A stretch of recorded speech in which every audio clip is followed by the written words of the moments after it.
Here are 3 non-issues and 2 real issues with the Mustang Mach E. Non-issue number 1 is that the Ford Mustang Mach E has a shorter range than other EVs. There are actually 2 questions that you need to ask yourself. First is, how much range do you actually need?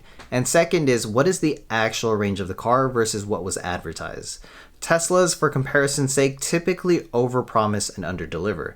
They are testing in conditions that allow them to create an estimated range that is higher than what you can actually achieve. Ford, on the other hand, is typically underpromising and overdelivering.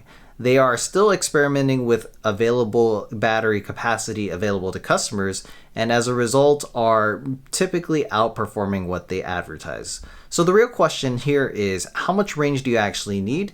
And based on what the car can actually perform, is that enough for your needs? The second non-issue is that the Electrify America Network is tiny. The real question that you need to ask yourself here is, do you need a charging station? And if you are driving less than 200 miles on a daily basis, and if you have access to a charging outlet at home, you likely will only need a charging station for 2 scenarios.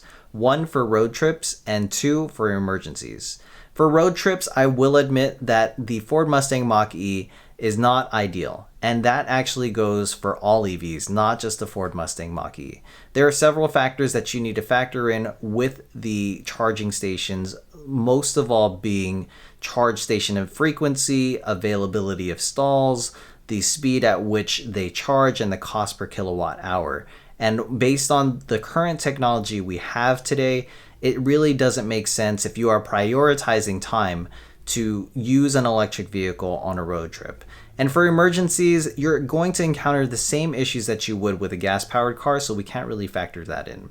So the real question here is, how often do you expect to actually use a charging station, rather than there being a question of if there are enough Electrify America stations out there for you? The third non-issue of the Ford Mustang Mach E is that it does not have the fastest 0 to 60 time. But the real question here is, do you really need the fastest 0 to 60 time? For me, in my personal use as somebody who's using the car as a daily driver and with enough cargo space to get around town, I only need a fast car for one reason: changing lanes. Other reasons that you could potentially want a fast car or the fastest 0 to 60 time is 1, showing off to your friends, or 2, getting the fastest track speed. And if you're trying to do that, the Mustang Mach E is definitely not the car for you.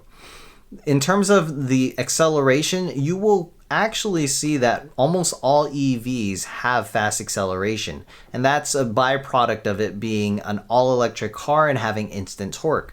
No matter what EV you choose, you'll end up having that thrilling feeling of pushing the pedal to the ground and getting fast acceleration and impressing your friends.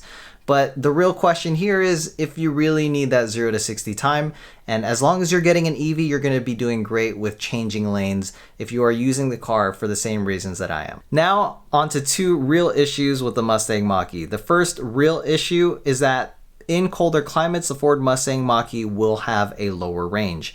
This is because in colder climates, the battery has to warm up to be fully operational, and the car has to work extra hard in order to keep that battery warm. We've seen Tesla face the same issue with the early iterations of the car, and they've added a heat pump to help alleviate this concern. So in Ford Mustang's current iteration, they do not have a heat pump, and this causes a decrease in the expected range, but we can expect the Ford Mustang Mach E to include this in future iterations. And finally, that brings us to real issue number 2. Ford is not a tech company. And while Ford retains its reputation as having high build quality, by not being a tech-focused company, they are not meeting the high-tech expectations of customers that are currently being met by Tesla. And as a result, software is not Ford's forte. We may see this in not well thought out user software and slow over-the-air updates. We've also seen the lack of quirky features like the Tesla Toy Box that has entertainment options like Netflix and Twitch.